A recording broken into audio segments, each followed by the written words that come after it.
ચા આપણામાંથી મોટાભાગના લોકો માટે દિવસની શરૂઆત આના વગર અધૂરી છે, ખરું ને? એ માત્ર એક પીણું નથી, પણ એક લાગણી છે, એક આદત છે. સોશિયલ મીડિયા પર પણ ચા વિશેના જોક્સ અને મીમ્સ સતત ફરતા રહે છે. પણ શું ક્યારે એવો વિચાર આવ્યો છે કે રોજ સવારે આપણે જે કપ પીએ છીએ એ આપણા શરીર માટે ખરેખર અમૃત છે કે પછી ધીમું ઝેર? તો આજે આપણે આ જ સવાલનો જવાબ શોધવાના છીએ. ચા પીવાથી શરીરમાં ખરેખર કઈ બીમારીઓ થઈ શકે છે અને શું એવું પણ છે કે તેનાથી કેટલાક ફાયદા પણ થાય છે? ચાલો આજે ચાના કપમાં છુપાયેલા આખા રહસ્યને જરા ઊંડાણપૂર્વક સમજીએ. તો શરૂઆત કરીએ આ રહસ્યને ઉકેલવાની. અને સૌથી પહેલાં આપણે એ જોખમો પર વાત કરીશું જે વધુ પડતી ચા પીવાથી થઈ શકે છે.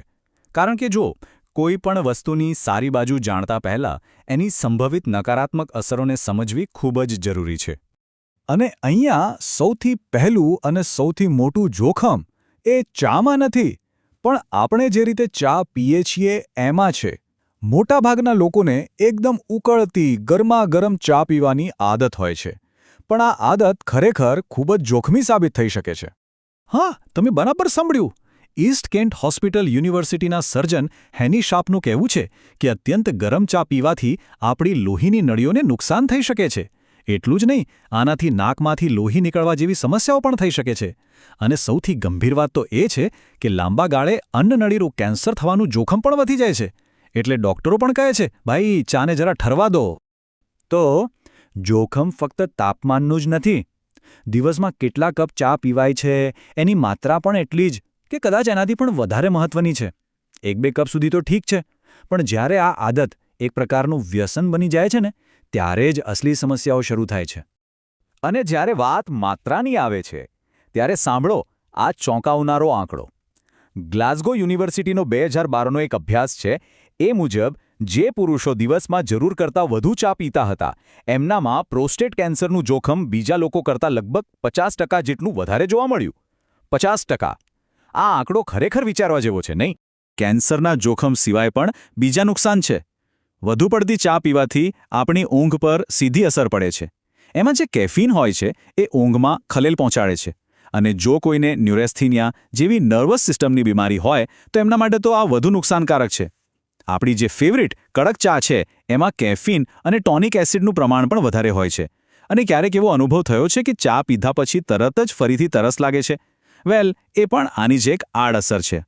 ઓકે, આટલી બધી નકારાત્મક વાતો સાંભળ્યા પછી મનમાં પહેલો સવાલ એ જ આવે કે તો શું હવે ચા પીવાનું બિલકુલ બંધ કરી દેવું જોઈએ? પણ ઊભા રહો, આટલી ઉતાવળ કરવાની જરૂર નથી, કારણ કે દરેક સિક્કાની 2 બાજુ હોય છે. તો હવે આપણે સિક્કાની બીજી બાજુ જોઈએ. ચાલો હવે વાત કરીએ ચાના એવા ફાયદાઓ વિશે જે કદાચ આપણે વિચાર્યા પણ નહીં હોય. કારણ કે જો ચાને યોગ્ય માત્રામાં અને સાચી રીતે પીવામાં આવે તો એ જ ચા આપણા શરીર માટે એક વરદાન પણ બની શકે છે. જી હા, રિસર્ચ કહે છે કે ચા પીવાથી હાર્ટ એટેકનું જોખમ ઘટે છે. એમાં રહેલા એન્ટીઓક્સિડન્ટ શરીરને ફાયદો પહોંચાડે છે અને તે હાડકાં માટે પણ સારી છે. અને આજકાલ જે ગ્રીન ટી કે હર્બલ ટીનો ટ્રેન્ડ છે એ ખરેખર વજન ઘટાડવામાં અને પાચન સુધારવામાં પણ મદદરૂપ થઈ શકે છે. હવે એક એવી વાત જે સાંભળીને કદાચ આશ્ચર્ય થશે. શું કોઈએ વિચાર્યું છે કે ગરમ ચા પીધાની પહેલી 10 મિનિટમાં શરીરમાં શું થાય છે? જે જવાબ છે એ આપણે જે વિચારીએ છીએ એનાથી કદાચ બિલકુલ ઉલટો છે. આ વાત કદાચ માન્યામાં નહીં આવે.